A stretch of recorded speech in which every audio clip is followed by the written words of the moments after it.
트렌드가 있는 것 같아요. 근데 요새 트렌드가 뭐죠? 가성비죠. 그 다음에 가신비라는 말이 있죠. 저는 아버지 때문에 대학교를 마지막 학기를 남기고 졸업을 못하는 바람에 책을 많이 샀어요. 책을 정말 많이 샀거든요. 많이 사서 그냥 본 게 아니고 장식장처럼 만든 거예요. 그게 약간 이상하게 수집병 같은 게 있어서 책을 많이 사다 보니까 어느 날 교보문고에서 저한테 문자가 왔어요. 뭐라고 문자가 왔냐면 리더스 클럽이 되신 거를 축하드린다고 왔어요. 처음엔 저는 이게 본사에서 온 줄 알고 내가 리더스 클럽이 됐구나 생각을 했는데 저 지금 리더스 클럽이에요. 제가 오늘 배지를 깜빡하고 안 달고 왔는데 아니 세상에 교보문고에 전화를 했더니 자기네들도 리더스 클럽이 있대요. 상위 1%인가 책을 많이 사는 사람을 리더스 클럽으로 뽑아준대요. 김이 확 새더라고요. 그래서 뭐 특혜가 뭔데요? 그랬더니 뭐 책 할인해 주냐? 책 할인해 주는 거 없고 매달 이렇게 그 교수님들이나 전 세계 유명한 학자분들이 강의를 하면 교보문고 23층에서 특강을 한대요. 폭포가 이렇게 막 인공 폭포가 쏟아지는 아주 멋있는 강의장이거든요. 그때 강의를 들을 수 있게끔 해준다는 거예요. 그래서 누가 오는데요? 하고 딱 봤는데 거의 뭐 소설가, 시인 이런 분들이 오다 보니까 흥미가 안 땡기더라고요. 근데 제가 몇 년 전부터 항상 가는 강의가 있는데 매년 11월 달이 되면 트렌드 코리아의 작가분이 강의를 해요. 누구시죠? 트렌드 코리아. 김난도 교수님이라고 혹시 아시나요? 아프니까 청춘이다 아세요? 그 작가님이세요. 근데 그분이 서울대학교 소비자과 교수예요. 그 원래 이 트렌드 코리아라는 책으로 굉장히 유명하신 분인데 이분이 중간에 그냥 아프니까 청춘이다라는 책을 썼는데 그게 또 베스트셀러가 돼서 유명해지신 거거든요. 근데 김난도 교수는 서울대학교 소비자학과 교수다 보니까 뭐에 관심이 있어요, 이 사람? 사람들이 소비하는 거. 그러니까 지금 이렇게 어려운 경제 시대에 소비자가 과연 어디에서 지갑을 열까? 이거에 관심이 있던 거예요. 근데 이 사람이 2015년부터인가 2015, 16, 17, 예. 15년부터인가 계속 얘기를 했던 게 가성비예요. 가성비.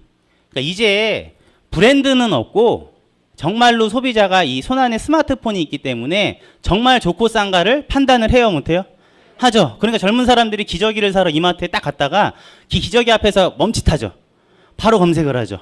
하기스 기저귀, 이마트가 싼가, 쿠팡이 싼가를 보고 쿠팡이 더 싸다 그러면 바로 삼성페이로 지문으로나 홍채로 결제를 한 다음에 집에서 받아버리죠. 그래서 정말로 좋고 싼 제품이라 그러면 브랜드 같은 거 상관이 없고 소비자들한테 먹히는데 이 가성비가 정말 중요하다라고 얘기를 했어요. 그리고 자기 책 다 찢어버려도 된대.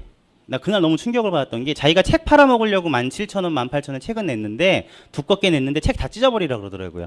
그런데 유일하게 가성비라는 거는 찢지 말라 그러더라고요. 앞으로 이게 대한민국을 먹여 살리는 핵심 단어가 될 거래요. 그러면서 사실은 그게 굉장히 안타까운 거래요. 소비자들이 명품을 따지는 게 아니라 좋고 싸면은 산다라는 거. 그만큼 경제가 좋다라는 거예요, 어렵다는 거예요? 어렵다는 거죠. 그래서 그 다음 해가 됐어요. 다음 해가 됐는데 이 사람이 또 똑같은 소리를 하는 거예요. 제가 오늘 가지고 나온 핵심 주제는 뭐다? 가성비입니다 그러더라고요. 2년 연속으로.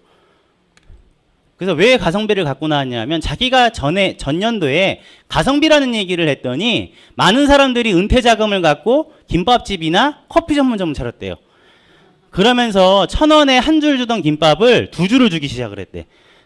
근데 그거는 가성비가 아니라는 얘기예요. 이 사람이 얘기하는 가성비는 뭐냐면 딱 애텀이랑 똑같아요. 명품 수준의 품질을 어떻게 해야 된다? 싸게 팔아야 된다 이거예요. 그래서 이 사람이 얘기한 몇 가지 기업이 있는데 첫 번째가 유니클로라는 기업이었어요. 자, 유니클로 이전에 우리나라에 지오다노라는 회사 있었죠. 근데 유니클로한테는 지금 잽이 돼야 한대요? 안 되죠. 자, 유니클로라는 회사는요, 지금 일본에 거의 1, 2등을 다투는 부자로 이 회장님을 만들어주셨는데, 이 회장은 그 유니클로 옷이 명품인가요? 아니에요. 굉장히 저가의 옷이에요. 저도 거의 유니클로 가서 옷을 많이 사 입거든요. 그냥 해가 바뀌면 그냥 싹 다 가서 갈아요. 한 2, 3만 원대 하거든요, 옷이. 근데 중요한 게 뭐냐면 이 유니클로의 옷을 누가 만들었냐예요. 자, 누구를 데리고 왔냐면 여러분도 혹시 여자분들이 가장 갖고 싶은 백이 어디 거죠? 네? 루이비통? 샤넬? 자, 샤넬보다 더 넘사벽이 있죠. 어디 거죠? 어디 거죠? 에르메스죠. 가도 못 사요. 가서 사고 싶어도 못 사. 2년 뒤에 오라 그래, 예약을 하면. AS도 그걸 만든 사람, 그 사람만 AS를 할 수가 있거든요. 근데 에르메스라는 그 명품을 만드는 수석 디자이너를 이 회장님 데리고 온 거예요. 데리고 와서 우리 옷을 만들어 그러니까 이 수석 디자이너가 한 몇 천만 원짜리 옷을 만드는 줄 알았던 거예요. 근데 옷을 만들어서 보니까 그 옷을 얼마에 팔아요? 2, 3만 원에 파는 거예요. 그러니까 문전성시를 이뤘죠. 내가 입고 있는 옷은 3만 원짜리지만 누가 만든 거야? 에르메스의 명품 수석 디자이너가 만든 거야. 이게 이 사람은 가성비라고 얘기를 한 거예요. 그러니까 무조건 싸게 파는 게 아니라는 거죠. 애터미 거보다 더 싼 거 있죠. 뭐 다이소나 이런 데 가면 있어요. 근데 우리 그런 걸 원하는 게 아니잖아요. 명품 수준의 품질을 싸게 파는 걸 원하는 건데 말이 쉽지. 명품 수준의 품질을 싸게 파는 게 가능해요, 불가능해요? 우리 서민들한테는 정말 그게 불가능한 거라고 얘기를 했단 말이에요. 그러면서 하신 말씀이 뭐냐면 지금은 경제가 어려운 시대이기 때문에 어떤 회사가 지속적으로 막 성장을 하고 있다. 그럼 그 회사 알아봐야 돼요, 안 알아봐야 돼요? 알아봐야 되는 거예요. 근데 이 회사가 2009년도부터 지금까지 계속 성장을 해요, 안 해요? 해요.